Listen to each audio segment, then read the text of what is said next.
Hello, this is Gregory. You're live on the air. How are you? Hi. You coach me about getting a decision about divorce. What are you thinking? What is your situation? Tell me about it. We are 10 years that we are married, 7-year-old. You have a 7-year-old and you've been married for 10 years, yes? Yeah, I And love now you're him. contemplating divorce. I love him, but he has problems just because he has depression and he gets medication for heart diseases. He can't do sex.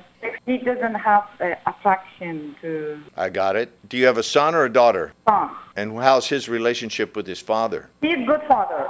Yeah, so here's a man that's a good father. You said he's depressed Yeah.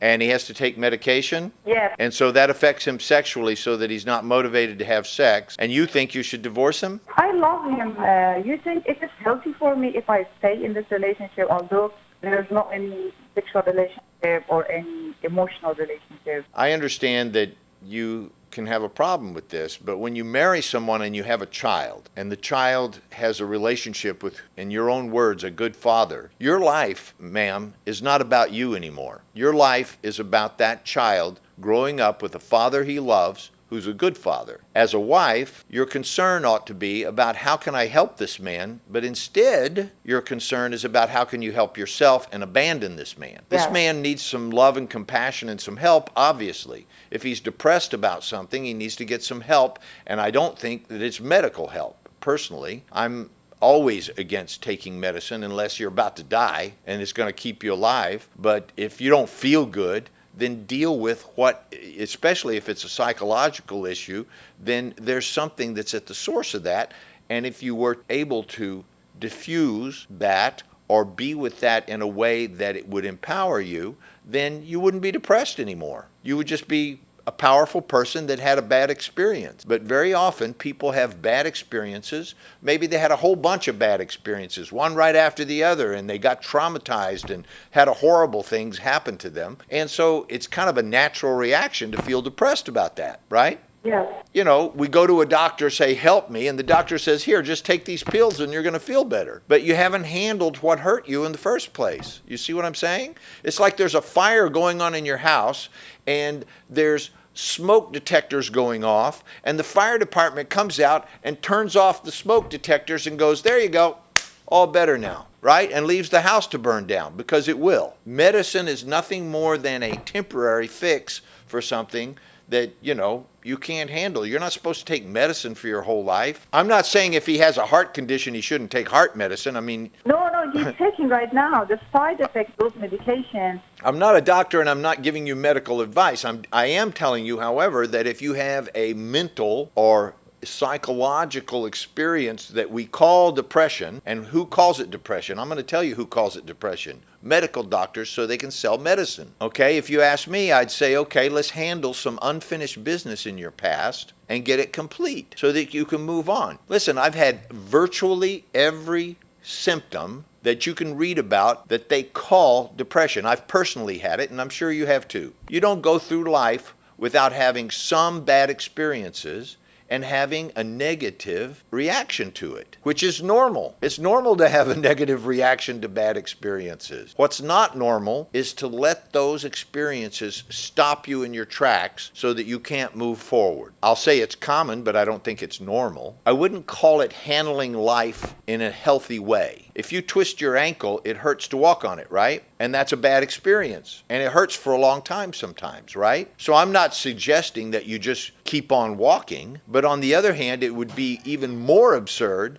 to walk on crutches for the rest of your life until your legs were so weak that you couldn't walk on them if you had to. You see what I'm saying? What's normal is to heal the sprained ankle, to deal with the whatever happened so that, the negative experience that happened that caused you to get an injury in the first place, and then keep walking. But that's all normal. That's handling life in a normal, healthy fashion and getting stronger from your injuries instead of weaker. It means, is it healthy for me to be in a relationship that there's no any... What's healthy is to get your attention off of yourself and onto the people who you said you would love for better or worse. Did you get married? Yes.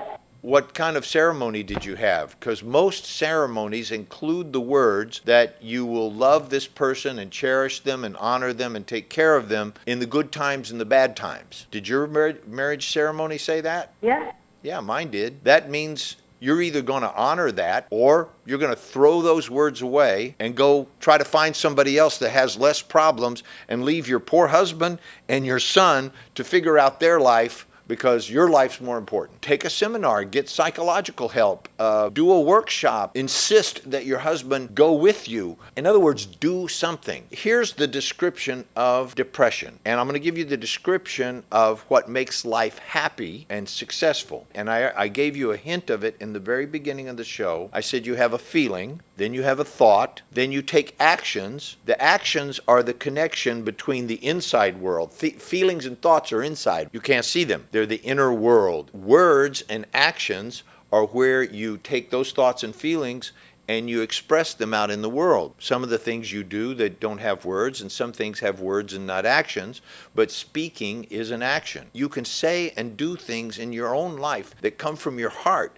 that come from who you are, that make a difference in another person's life. And I'm sure that that's true for your husband and especially for your son. What you say and what you do is very important to them. And so I'm not suggesting you sit around and get depressed too and lament the fact that you don't have a fulfilling sex life. And I'm not saying that you should not have sex anymore either, but you've got to figure a way to work that out. But how that's going to get resolved is through communication. Heartfelt, authentic communication. My love, I love you so much. It would feel so much better. I would be so much happier as a woman if we could, whatever, right? But by communicating and by giving something of yourself as well. It means digging down inside yourself. And listen, the challenges in life, that's what they're about. They're so that you look inside yourself and pull out what's already there and share it, so that your world becomes better, other people's worlds become better. That's what the word educate means, to pull out knowledge from within. That's what the word education means, educate. So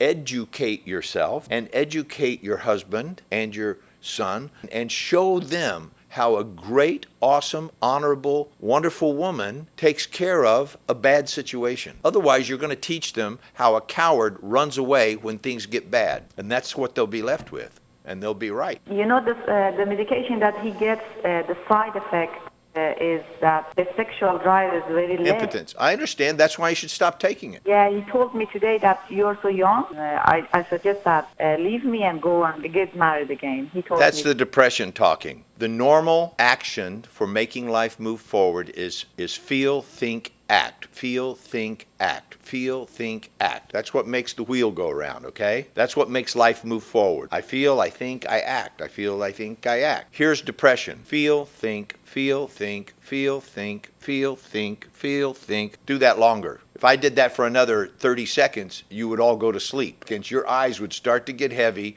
Your heart would get heavy. You would wonder, when can I end this? Yeah. Yeah. And that's what depression is. Depression is like, how do I get out of this? All I could do is feel and think. I'm going to tell you how you get out of it. Go do something. Action. Feel, think, act. Remember, feel, think, act. Even if the action doesn't work, just keep acting, keep doing until something hooks, and then you begin to pull yourself up out of the hole. What are you going to do about it? Because I'm going to relate to you as being the more skilled at relationship one. Your husband's depressed. Maybe he's depressed from being around you. Are you a real joy to be around? Help him get back to those places where he needs to be, okay? So what can I do with when I need, for example, I understand your question. what can I do that? There's lots of, you don't need me to tell you on national television how to do that. Take care of yourself sexually. Sometimes you might need to take care of yourself sexually. Sometimes you need to take care of somebody else sexually. But in this situation, until you can help him feel like it, I trust that as a woman, you have lots of tools at your disposal for helping a man get interested in sex. Did this help you? Yeah, it helps me a lot. Thank you. Let me know how it turns out. Thank you for calling. Thanks for your trust. Bye. Good day.